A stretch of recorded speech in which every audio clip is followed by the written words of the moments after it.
Good day everyone, especially to sir, good day. We are the group 5 and we are going to discuss to you our topic which is cultural and multiculturalism.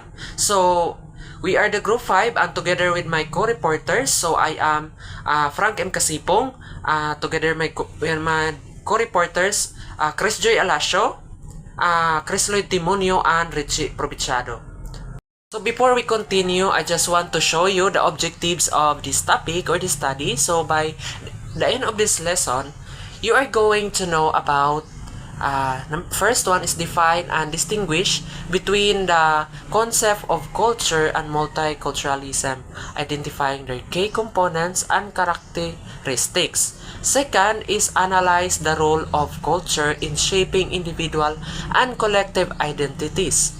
Third one is evaluate the benefits of multiculturalism for societies or generations and communities. And the fourth one is develop practical skills and approaches for engaging effectively in multicultural settings, promoting inclusively. Cultural and multiculturalism, this is all about the interconnectedness of culture to each other, specifically in our country to the other country, because in our country we have our own cultures and also in the other country they have their own cultures also. So in multiculturalism and cultural, we are studying the different cultures and how these cultures have a big impact for every country or for every individual. Tackle about what is culture. So, culture is the shared set of beliefs, values, customs, behaviors, and artifacts that characterize a group of society, shaping how individuals perceive the world, interact with others, and navigate their daily lives. It also encompasses elements such as language, religion, conscience, art, music, social norms, and family structures, all of which are transmitted across generations and evolve over time. So that is cultures. So through the cultures, we are being connected to each other. Through the cultures, we are being enlightened as individual. Now let's proceed to what is multiculturalism. So multiculturalism, on the other hand, refers to the coexistence and interaction of multiple distinct cultures within a single society, organization, or community. In an increasingly globalized world where movement of people, ideas, and goods has become more accessible than ever before, understanding both culture and multicultural dynamics has become essential for fostering harmony, promoting equity, and driving innovation. So this report explores the core principles of culture and multiculturalism, their significance in kanang contemporary society, challenges faced in diverse settings, and strategies for building inclusive environments. There are key dimensions. So first one is communication. So communication, verbal and nonverbal cues vary significantly across cultures, and eye of contact, personal space, tone of voice. So in communication, this is all about, in communication there are two types magod, verbal and nonverbal communication. So in verbal is all about speaking language, how you're going to interact with each other using words, language, something like that. And when I say nonverbal communication, is you are communicating other person through actions or symbols. So like for something, sometimes we are communicate with other people. Sometimes we are communicate them through actions so that they can understand. So second one is values and beliefs. So, values and beliefs, concepts of justice, family, work, and spirituality differ widely, influencing priorities and behaviors. So, all about values and beliefs, this is all about how we are going big value to your cultures and how you are being belief to your specific cultures, no? Because each one of us, we have our own cultures, and as an individual, how we are going to value our own cultures based on the teaching of our families, because we adapt in our culture based on rapod sa teachings sa atong mga families, our ancestors, no, na-adapt ra po na nato. So that is all about the values and beliefs. Now let's proceed to the number 3. Number 3 is social structures or hierarchies. So social structure, the hierarchies, roles, and relationships within families, communities, and institutions are shared by cultural norms. So the social structures, how the culture being structured based on the history, the past histories, no, nga how they are being believed in that particular culture, how they are being continue to do that specific cultures, how they are being continue to apply that specific cultures. So that is all about the social structures. Next is number 4, the practices and traditions. So the practices and traditions. So the practices and traditions, so the rituals, celebrations, and daily routines reflect cultural and heritage and reinforce group bonds. So the practices and traditions, so each places have their own traditions, have their own practices, no, na magitay mga lain-lain nga practices, no, dili na siya mausa, because that is our beliefs man pod nga culture na nato nga always we are applying to our life, that we are believing that through that practices it can contribute to our life. So mo na siya nga we are sometimes continuing doing rituals and celebrations. So like for example, fiesta celebrations, so something like that. So culture plays a critical role in shaping how individuals make a sense of their experiences and interact with others. It provides a framework for understanding the world, but can also lead to misunderstanding when people from different backgrounds fail to recognize and represent these differences. So that is very important, to respect other cultures, to avoid misunderstanding, because sometimes through misunderstanding, through not respecting other culture, can lead to negative consequences. So now, multiculturalism operates at multiple levels, from local high neighborhoods to national societies and global organizations. It is not merely about the presence of diverse cultures, but how they interact and are integrated into the broader community. So multiculturalism, how we are being united in terms of different cultures, no, like for example in our country, we have each municipality have their own different cultures, right?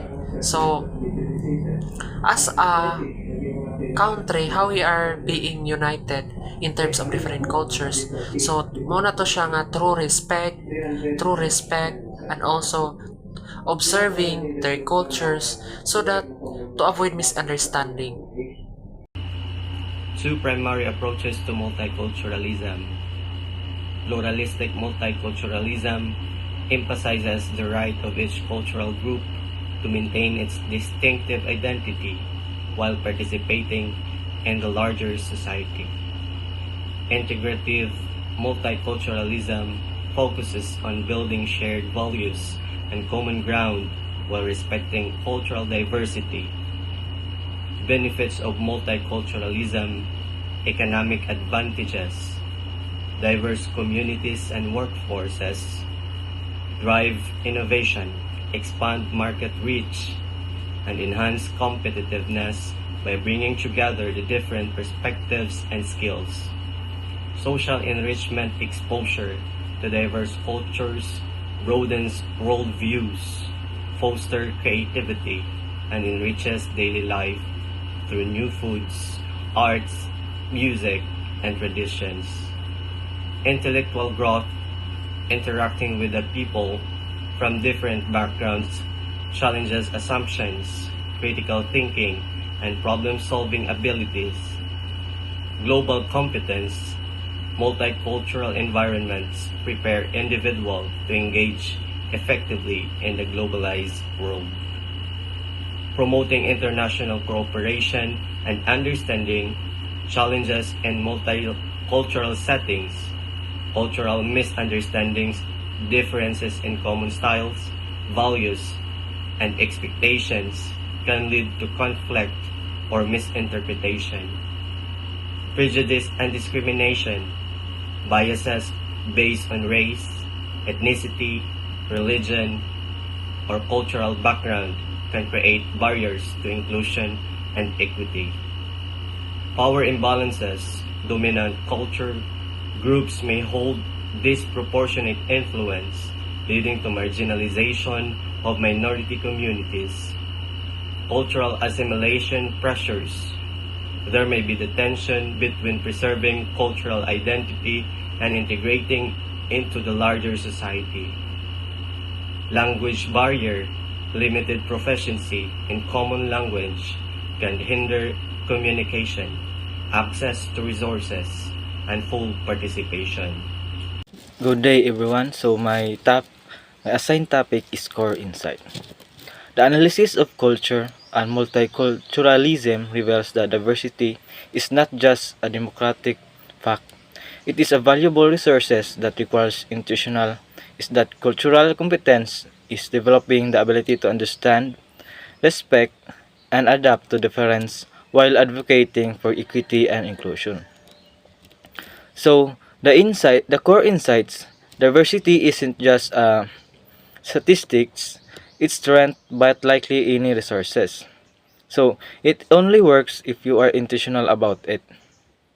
Just like mindset, over memory, you don't need to be an encyclopedia of every culture. You must need the ability to respect, adapt, and advocate for everyone. To promote positive engagement with culture and build inclusive multicultural communities, organizations, educational institutions, and society should implement the following strategies for educational institution. The first one was integrate multicultural education into curricula and all levels to teaching about diversity, cultures, history, and perspective. So you must integrate multicultural education into curricula. And the second one, we have provide training for educators on cultural competence and strategies for creating inclusive classroom environments. So you need to, as education, you are to encourage to training your educators to have a to create inclusive classrooms environment. And the third one was establish exchange programs and cultural events that facilitate interaction between students from different backgrounds. So you must treat your students fair and no bias. For organizations and workplace, we have develop and implement diversity, equity, and inclusions, or DEI, policies that are actionable and regularly evaluated. And the second one, which is offer cross-cultural training for all employees to enhance communications, collaborations, and conflict resolution skills. And the third one, which is create employee resource groups to support diverse communities and provide feedback on organizational practice. And the fourth one, which is ensure leadership terms reflect the diversity of the workforce and community served. So these strategies help organizations create a fair, respectful, and inclusive, inclusive workplace where people from different backgrounds feel valued and supported. Communities and societies, we have foster spaces for intercultural dialogue and collaboration, such as community centers, cultural festivals, and neighborhood initiatives. And the second, which is implement policies that address systemic barriers and promote equal access to resources, opportunities, and justice for all cultural groups. And the third one, which is support initiative that preserve and celebrate cultural heritage while promoting understanding across community. And the fourth one, which is encourage media representations that accurately and respectfully portrays diverse cultures and experience. So, these actions help build a more inclusive, diverse, and respectful society where cultural diversity is valued. Now, for individuals, we have cultivate self-awareness of personal cultural bias and assumption. And the second one, which is seek opportunities to learn about other cultures through reading, conversations, and direct engagement. And the third one, which is practice active listening and empathy when interacting with people from different backgrounds. And the fourth one is to advocate for inclusive practices and speak out against prejudice and discrimination. So, this point encourage individuals to more aware of their own bias, learn about different culture, listen with empathy, and support fairness and inclusion. In conclusion, the concept of culture and multiculturalism represents the dynamic tapestry of human identity and social organization. At its core, culture is the shared set of values, traditions, and symbols that provide individuals with a sense of belonging and a lens through which to interpret the world. However, as global borders become increasingly porous, multiculturalism has emerged as a vital framework for managing this diversity within a single society. It moves beyond the historical melting pot ideal, which often demanded assimilation, and instead promotes a salad bowl philosophy where the distinct cultural identities are preserved and are celebrated as part of a cohesive whole. Truly multicultural society is rarely without friction. Its successful implementation fosters significant social and intellectual growth by encouraging the coexistence of different perspectives, and multiculturalism diverse innovation and enhances collective empathy and challenges systematic biases. Ultimately, the strength of modern society lies not in its homogeneity, but in its ability to integrate diverse backgrounds into a unified civic structure, recognizing that culture is a fluid and that multiculturalism is an ongoing process of negotiation allows communities to build a more resilient, inclusive, and peaceful future.